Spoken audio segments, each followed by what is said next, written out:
Okay, so I gave you a rundown of most of our national history focused around NASA. Let's take a quick look at how the aerospace economic sector fared throughout time. American aerospace businesses began as aeronautical businesses. So you can see here, originating from the Wright brothers licensing to companies to build airplanes, beginning in 1903. The title of the first aerospace business is debatable, but a list of the first companies that have persisted over time are General Dynamics, Curtiss, Glenn Martin, Boeing, and Lockheed. These companies have boomed during World War II, but upon the VJ Day resolution, but after the military canceled all orders on aircraft, some aircraft companies tanked.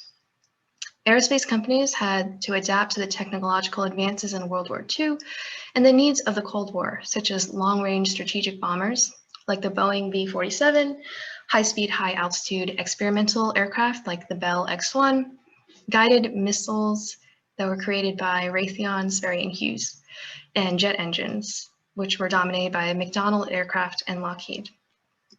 The Aerospace Corporation, Space Technology Laboratories of TRW, and Lockheed Missiles dominated the intercontinental ballistic missile programs.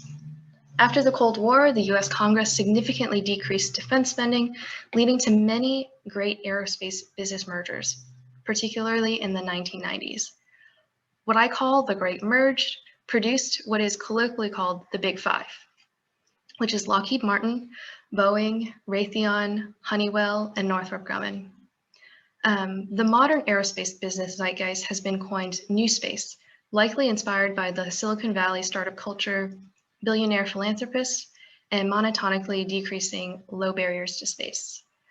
Of the current players, the biggest private companies are XPRIZE, Bigelow, Virgin Galactic, Blue Origin, United Launch Alliance, and SpaceX. A majority of these businesses focus on getting people and spacecraft into space, but notable satellite or technology companies include Planet Labs, Made in Space, Paragon, Tethers Unlimited, and Honeybee Robotics. So on the left, yes, that is the Wright brothers' first flight. And then on the right, for a juxtaposition of modern day, is Virgin Galactic's spaceship VSS Enterprise, which can achieve flight past the von Karman line for an advertised suborbital flight to space. And I want to show you all this image. So I worked with Caitlin Vicuña to create this timeline to illustrate the different merges and I guess company creations over time. So in the middle, we have the ultimate persistence of Raytheon, Northrop Grumman, Boeing, Honeywell, Lockheed Martin, and Curtiss-Wright. But we also see at the beginning, the tanking of certain aeronautical or aviation businesses. We also see the Aerospace Corporation, which you can liken to like a mid-career aerospace company. And then we see these early career or new career aerospace companies like Bigelow, Virgin, Blue Origin, SpaceX. So there's this natural waning and expansion of different companies over time. So yeah. Okay. Let's follow the money. So the global picture is that the Americas dominate aerospace and defense, consisting of the majority of commercial revenue. If you look closer, the Americas consist of the USA, Canada, and Brazil. Canada and Brazil's largest aerospace companies are Bombardier and Embraer, which are airplane companies. Which is to say, you can infer the US dominates the space and defense scene. This makes sense because America is very rich and spends a disproportionate amount on defense and space. Just look at our big five. Boeing is number 1, Lockheed is number 3, Northrop 6, Raytheon 7, and Honeywell 12 when it comes to the amount of revenue dollars that they bring in. To be fair, Boeing does make airplanes, so we're bunching in some of aviation money in. but also they're making the Orion capsule for crewed space. Europe's most prosperous business is Airbus, which makes airplane, but that's all of Europe put together. Our aviation companies are UTC and GE Aviation. So if we put NASA on this lineup, which was made in 2016, NASA would be right before Thales, number 10. Asia and the Middle East are starting to get in on the game. Asia more so because Russia has always been in the game. Japan is like a mid-career kind of space nation. China and India are early career with some very impressive space feats recently with rovers on the moon. The Middle East includes Israel, but also the rich oil countries like Saudi Arabia, the United Arab Emirates, Morocco, and Iraq before the Middle East conflict.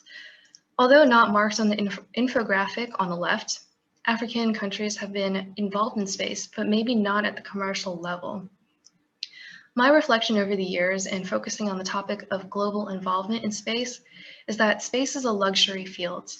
This luxury requires a stable and rich country, at least historically.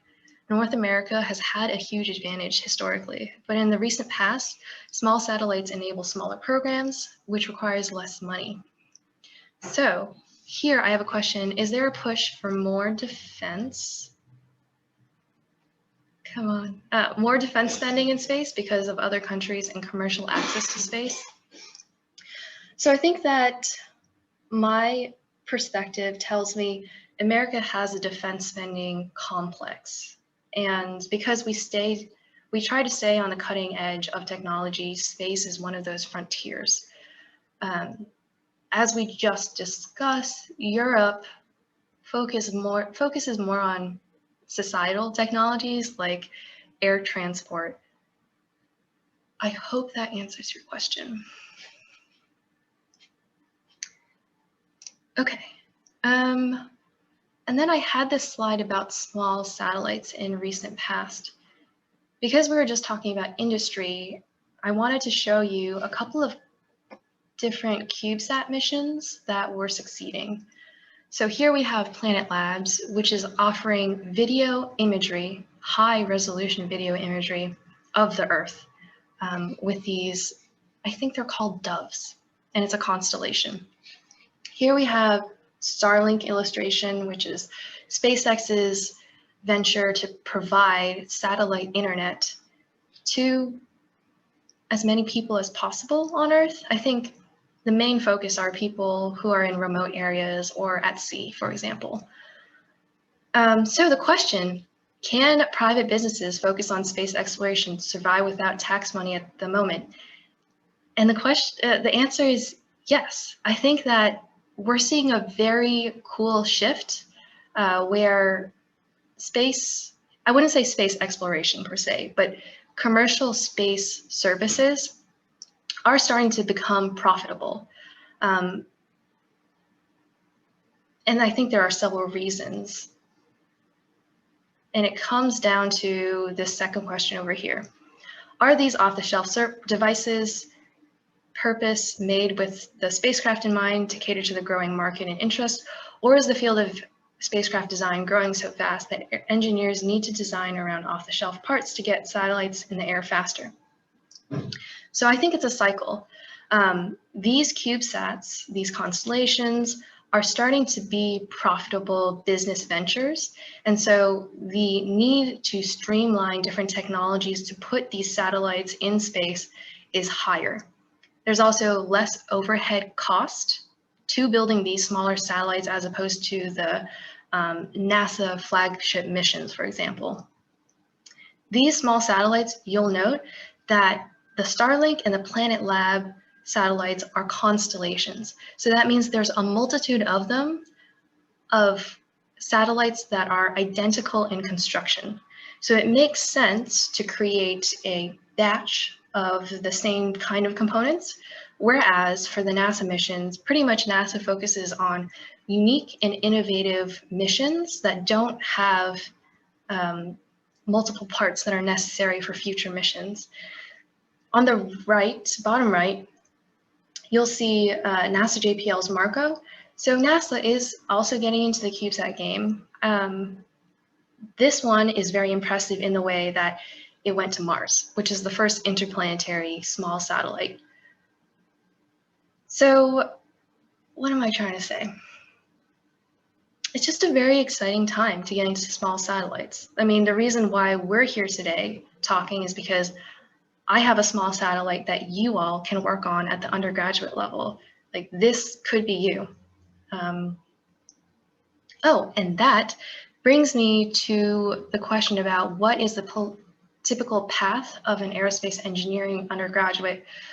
So many aerospace engineering undergraduates can get jobs working on these small satellite projects. You can be a technician or a mechanical engineer that's designing the structure of, say, this Dove small satellite. So because the barriers to space are becoming lower and lower when it comes to educational level, I can give you hardware, well, not right now during COVID, but this class's idea is that we have hardware for you to play with and to test and integrate. And you could send a small satellite to space by submitting a proposal to the CubeSat Launch Initiative. Then next year, you could go to one of these companies. You could go to Planet Labs, you could go to SpaceX. Typically, you do want to get higher education for things like attitude, determination, and control because it is more mathematically rigorous.